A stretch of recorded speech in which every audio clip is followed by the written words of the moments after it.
مہک، ذرا ادھر آنا، میری بات سننا۔ کیا ہے آپ کی شہریز؟ تمہیں پتا میں کھیل رہی تھی۔ میری بات ذرا غور سے سنو۔ امی سے جا کے بولو ہمیں سیر پر جانا ہے۔ آپ کی شہریز تم ہمیشہ مجھے سے کہتی ہو، خود کیوں نہیں کہتی؟ اچھا تو پھر میں جاتی ہوں، تم ذرا ٹھہرو یہاں پر۔ امی جان، تم ابو سے کہو ہمیں سیر پہ جانا ہے۔ سب بچوں کے امی ابو انہیں سیر پر لے کے جاتے ہیں۔ اچھا ٹھیک ہے مہک، میں تمہارے ابو سے بات کرتی ہوں، اب اپنے کمرے میں جاؤ۔ اتنا کہہ کر مہک اپنے کمرے میں چلی گئی اور مہک کی امی اس کے ابو کی طرف چل پڑی۔ مہک کی امی اپنے دل میں سوچتی ہوئی جا رہی تھی کہ میں مہک کے پاپا سے کیا بات کروں جا کے۔ پہلے ہی بہت پریشان ہے، لیکن کیا کریں، بچوں کی خاطر بات تو کرنی پڑے گی نا۔ دیکھو کیا کہتے ہیں مہک کے پاپا۔ کیا بات ہے بیگم نصرت صاحبہ، آج کچھ پریشان لگ رہی ہو اور تھکی ہوئی بھی ہو، کہاں سے آ رہی ہو؟ ارے صاحب، میں نے کہاں جانا ہے، بازار گئی تھی سبزی لینے کے لیے، تازہ سبزی ملی نہیں تو واپس آ رہی تھی کہ رستے میں بیٹی مہک مل گئی۔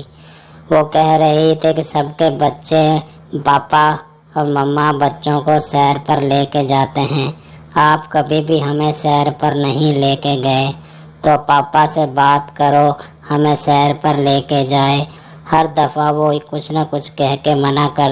بیگم تم تو جانتی ہو اس مہینے میں میری فیکٹری سے 5 چھٹیاں ہونے کی وجہ سے میری تنخواہ میں سے 5,000 روپے کمپنی والوں نے کاٹ لی۔ لیکن تم پریشان نہ ہو، اگر بچوں کی خواہش ہے تو سیر کرنے کی تو میں کچھ نہ کچھ بندوبست کرتا ہوں، کسی دوست کے پاس جاتا ہوں اور ان سے کوئی 2-3 ہزار روپے کی مدد مانگتا ہوں، دیکھو کیا۔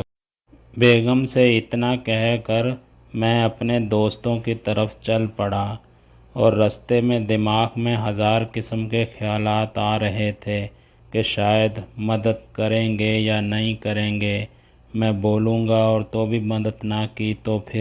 عاطف یار، میں تمہارے پاس ایک کام آیا ہوں، بچوں نے لاہور گھومنے کی خواہش کی ہے تو مجھے 3,000 روپے ادھارے چاہیے۔ اگر تم مجھے 3,000 روپے ادھارے دے دیتے ہو تو میں بچوں کو لاہور گھما کر لے آؤں گا۔ اگلی تنخواہ سے میں تمہارے پیسے 3,000 روپے تمہیں لوٹا دوں گا۔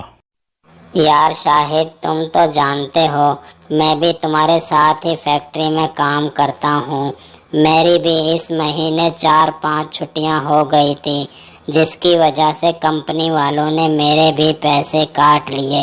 میں تو خود پریشان ہوں کہ اس مہینے گھر خرچ کیسے چلے گا، یہ سیٹھ عامر سے پوچھ لو۔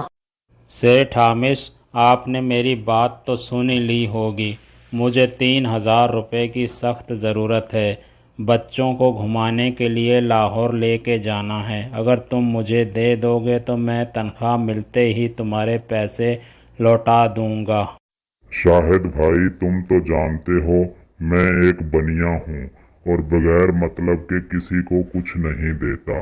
میں تمہیں 3,000 روپے ادھارے دے دوں گا، لیکن تنخواہ جب ملے گی تو تمہیں 3,000 کے ساتھ مجھے 300 روپے زیادہ دینے ہوں گے، تب تو میں تمہاری مدد کر سکتا ہوں، ورنہ میں تمہاری مدد نہیں کروں گا۔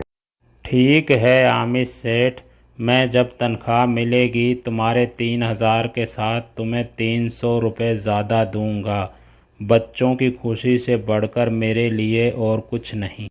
تو کل میں تمہارے گھر پر آؤں گا اور تمہیں 3,000 روپے دے دوں گا، لیکن ایک بات میری یاد رکھنا، پیسے لینے کے بعد میں مکر مت جانا کہ میں زیادہ نہیں دوں گا۔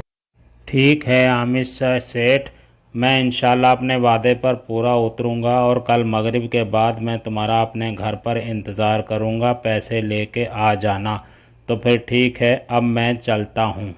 اتنا کہہ کر عامر اپنے گھر کی طرف چل پڑا اور وہ خوش بھی تھا کہ پیسوں کا انتظام ہو گیا اور تھوڑی سی فکر بھی تھی کہ اگر سیٹھ عامش کل مغرب کے بعد نہ آیا تو بچے ناراض ہو جائیں گے۔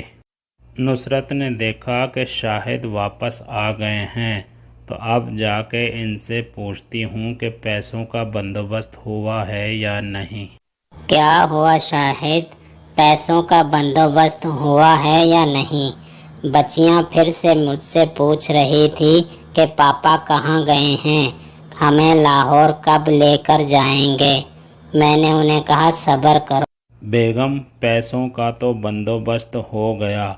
عاطف کے پاس تو پیسے نہیں تھے، سیٹھ عامش سے پیسے ادھار لیے ہیں، لیکن اس نے ایک شرط رکھی ہے کہ بھئی 3000 روپے میں ادھارے دوں گا تو تنخواہ پر تم مجھے 300 روپے زیادہ دو گے، تبھی میں تمہیں 3000 روپے ادھارے دوں گا، ورنہ میں تمہیں ادھارے پیسے نہیں دوں گا۔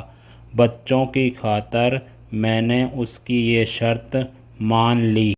ارے سیرس کے پاپا، تم نے اس کی یہ شرط کیوں مان لی؟ 300 روپے میں تو ہمارا اگلے مہینے کا پورا راشن آ جائے گا۔ 300 روپے تمہیں کیا تھوڑے لگتے ہیں؟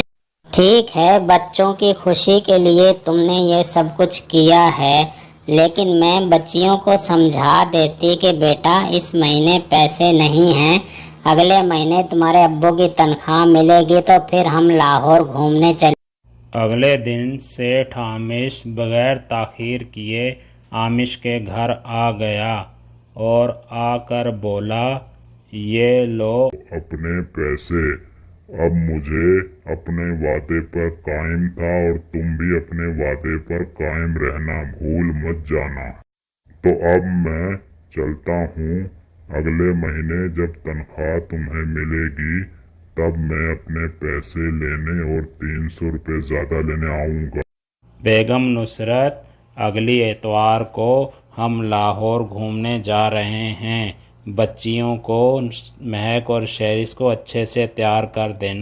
ہاں تو بچوں، اس کہانی سے ہمیں یہ سبق ملتا ہے کہ بچوں کی خوشی کے لیے ماں باپ ہر قسم کی پریشانی اٹھانے کو تیار رہتے ہیں، اور بچوں کو بھی چاہیے کہ ماں باپ کا احترام کریں اور ان کا کہنا مانا کریں، اور اسکول بھی ٹائم پر جایا کریں، ماں باپ کو پریشان نہ کیا کریں۔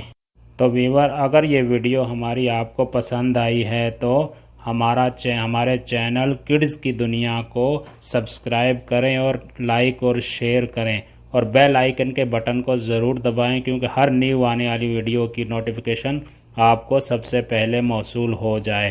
تو ویور، امید کرتا ہوں کہ آپ سب خیریت سے ہوں گے، اور آپ کی دعاؤں کا طلبگار میں محمد شاہد اب آپ سے اجازت چاہتا ہوں۔